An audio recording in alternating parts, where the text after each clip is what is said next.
Good day, everyone. I am Richard B. Sushon, and today I will be presenting a comparative analysis of production-centered development and people-centered development, focusing on how the concept of development has evolved over time and what this means for contemporary development practice. Before the present day, complex understanding of development emerged. The world largely defined development in a very simple way as the increase in gross national product or GNP. In this view, development was seen as purely economic in nature. If a country's economy was growing, it was automatically considered developed. This perspective was especially dominant in the decades following World War II, when many nations were rebuilding their economies and the newly independent states were striving for industrial growth. However, over time, scholars and policymakers realized that economic growth alone does not necessarily translate into better lives for people. Many countries experience rising GDP, yet still struggled with poverty, inequality, unemployment, and environmental destruction. Because of this, contemporary theory now understands development as a multidimensional process. Development today is viewed not only in terms of income, but also in terms of human well-being, equity, participation, and sustainability. So this shift, well captured in the United Nations Development or United Nations Development Program's Human Development Paradigm, which states that development is about expanding people's choice and capabilities, allowing individuals to live long, healthy, creative, and meaningful lives. Income, therefore, is considered only a means, not the ultimate goal of development. So this paradigm emerged from classical and modernization economic theories in the mid to the late 20th century. So its main idea is economic production drives development. First, it places a primary focus on economic output. Development is equated with increases in industrial production like GDP and GNP. Second, it treats economic growth as the end goal. So the assumption is that once the economy grows, a benefit will eventually trickle down to the population in the form of jobs, income, and better living conditions. Third, it relies heavily on centralized decision making, largely instructions such as government, corporations, and international agencies control development, planning, and implementation.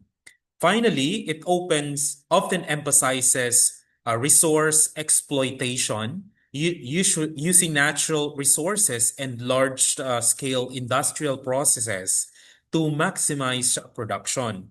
So in this model, human well-being is usually seen as a byproduct of growth rather than a direct object. So the underlying belief is first, grow the economy and the social progress will follow.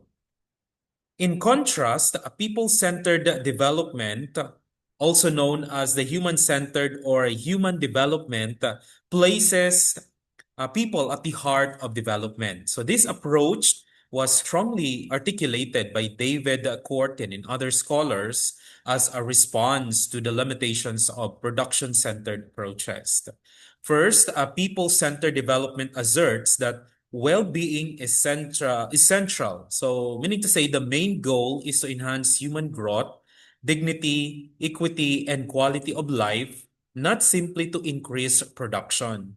Second, people are seen as active participants, not passive recipients. So individuals and communities define their own priorities, participate in decision making, and control resources that affect their lives. Third, this approach emphasizes sustainability in social justice. Development must meet the present needs without compromising the ability of future generations to meet their own needs. Fourth, it promotes decentralized and human scale processes. Instead of top down planning, people centered development encourages local initiatives, community organizations, and self reliance. Some scholars further argue that true people-centered development requires a redistribution of power and resources.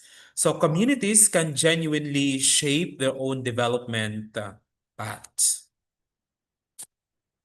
Historically, the development thinking moved gradually from a growth-focused orientation to a people-focused orientation. After World War II, industrialization and infrastructure building were prioritized. However, as time passes, it became clear that economic growth alone could not solve problems such as inequality, marginalization, and environmental degradation. This realization led to several important shifts. First, the introduction of the Human Development Index in 1990, which measures development using health, education, and living standards, not just income. The second, the rise of participatory development frameworks in the 1990s, which stress community involvement and local ownership. Third, the adoption of sustainable development principles, particularly after the 1992 Earth Summit, which integrated environmental protection and social equity into development thinking.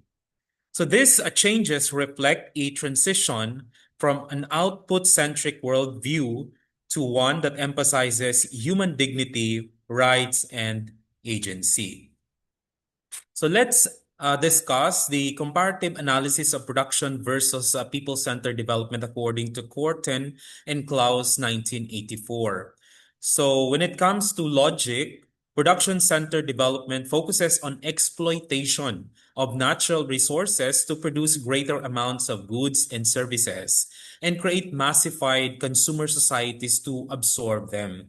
While in people-centered, it enhances human growth and well-being, equity, and sustainability. So it has a balanced human ecology.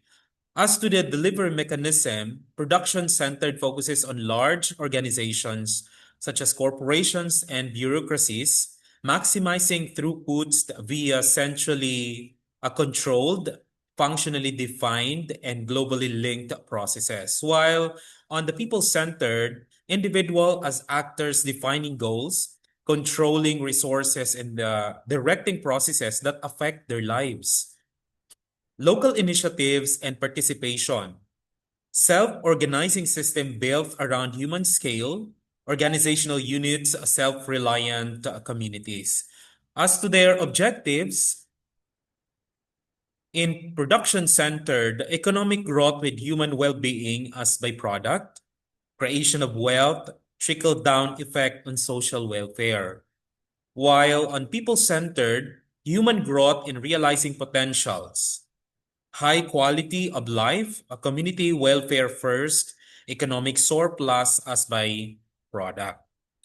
So if we are going to compare the two approaches, production-centered development prioritizes economic growth, large institutions, centralized control, and resource exploitation.